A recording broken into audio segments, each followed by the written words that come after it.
오늘은 흥미로운 주제 하나 다뤄볼게요. 이제는 시즌이 시작됐고 날씨도 따뜻해졌습니다. 그만큼 선수들이 흘리는 땀도 그 양도 늘어나고 있는데 체력 관리를 잘 하려면 잘 먹어야 되는데 이제 시대가 바뀌었잖아요. 먹는 것도 이제는 전략입니다. 아무거나 막 먹으면 안 되죠. 그러면 무엇을 어떻게 언제 먹어야 되나요? 오늘 융TV 시간엔 축구 선수의 영양 섭취 어떻게 먹어야 남들보다 잘 뛸까?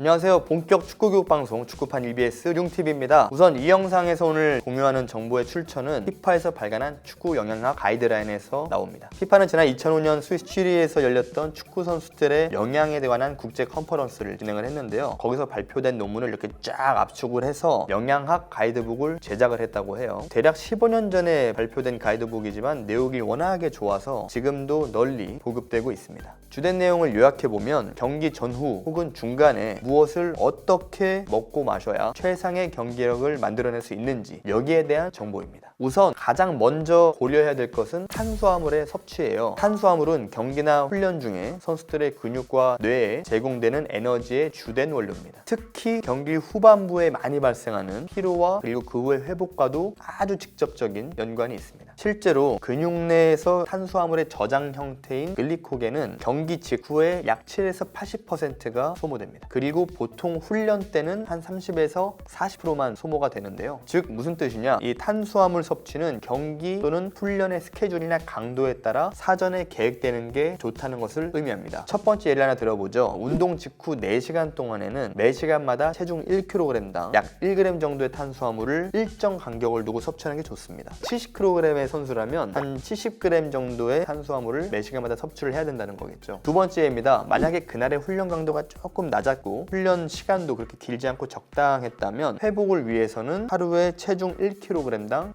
5에서 7g의 탄수화물을 섭취하는 게 이상적입니다. 70kg의 몸무게 선수라면 350에서 490g의 탄수화물을 그날 하루 동안 섭취하면 유용하다 이런 뜻이 되겠고요. 세 번째 예입니다. 고강도 훈련이나 경기를 했을 경우 힘들잖아요. 이럴 때는 빠른 회복을 위해서 하루에 체중 1kg당 7에서 10g 정도의 탄수화물을 섭취하는 게 좋습니다. 70kg의 선수라면 490에서 700g의 탄수화물을 하루 중으로 섭취를 해야 된다는 것이겠죠. 쌀밥으로 아까 예를 들었으니 쌀로 말씀드릴게요. 쌀밥 한 공기, 밥 한 공기가 갖고 있는 탄수화물이 보통 60에서 70g입니다. 그리고 바나나 한 개는 보통 30g 정도의 탄수화물을 포함을 하고 있습니다. 여기서 중요한 거 훈련이나 경기 직후 1시간 내에 탄수화물을 빠르게 섭취해야 됩니다. 그래야 근육 내에 소실된 글리코겐이 빨리 보충이 되면서 여러분들의 회복이 빨라지는데요. 이 경기 1시간 직후 내에는 바나나나 감자 아니면 빵 같은 음식물들이 굉장히 좋습니다. 왜냐하면 소화 속도가 느리기 때문에 장시간 탄수화물 요소를 몸에 공급할 수 있기 때문입니다. 반면 단백질, 단백질하면 떠오르는 게 고기잖아요. 고기는 이 단백질은 근육을 키우거나 운동을 위해서 손상된 근육 회복을 위해서는 매우 중요합니다. 무엇보다 이 단백질이랑 탄수화물 요소를 같이 복용하면 탄수화물의 흡수 속도를 향상시키기 때문에 단백질은 회복을 위해서는 반드시 따라와야 될 요소 중 하나입니다. 그런데 중요한 거 아까 탄수화물은 잘 배분해서 많이 먹어야 되잖아요. 적절하게. 그런데 단백질은 조금 달라요. 단백질은요 너무 신경 쓰지 않아도 되는 게 본인이 평소에 식단을 골고루 어느 정도 잘 만들어서 제공받아서 먹고 있다면 단백질은 따로 굳이 챙길 필요는 없습니다. 즉 자기가 평소에 골고루만 먹고 있다면 특별하게 내가 단백질 요소 더 먹어야 되는데 이럴 필요는 없다는 거죠. 보통 축구 선수들에게 하루에 필요한 단백질 양이 체중 1kg당 1.2에서 1.6 수준이라고 해요. 이 요소는 보통 한 계란 1.5개에서 2개 정도 그리고 우유 300ml 정도 수준밖에 되지 않습니다. 결론 말씀드리면 이 단백질 요소를 보충하기 위해선 고기에 올인하는 고단백 식단보다는 생선 쪽에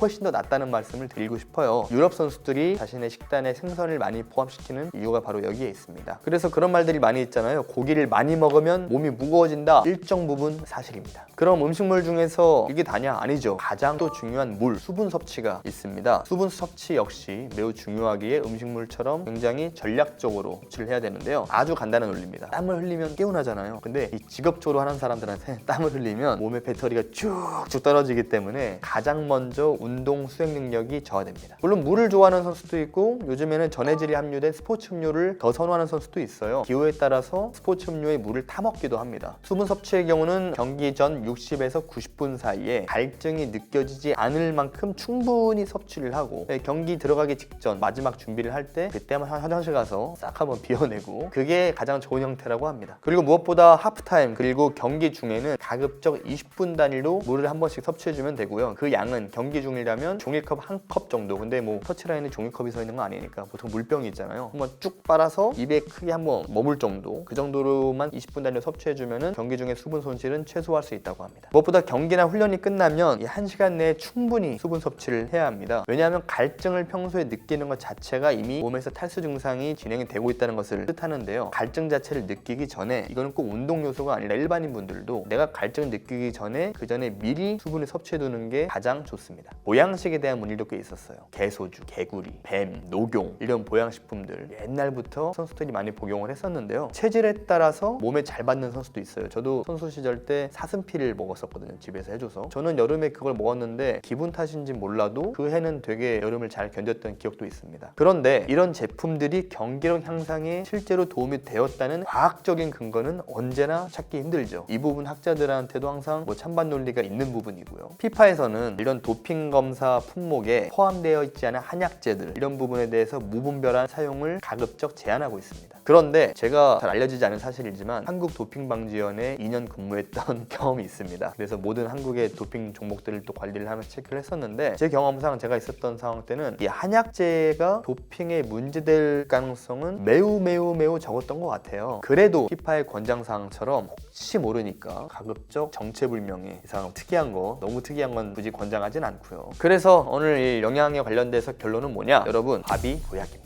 잘 챙겨 드시고 그리고 언제 어떻게 무엇을 먹어야 되는지 오늘 융TV 정보를 통해서 잘 파악을 하시면 이제 더워지고 여름도 오니까 여름에 남들보다 조금 더 잘 빨리 멀리 뛸 수 있을 거예요.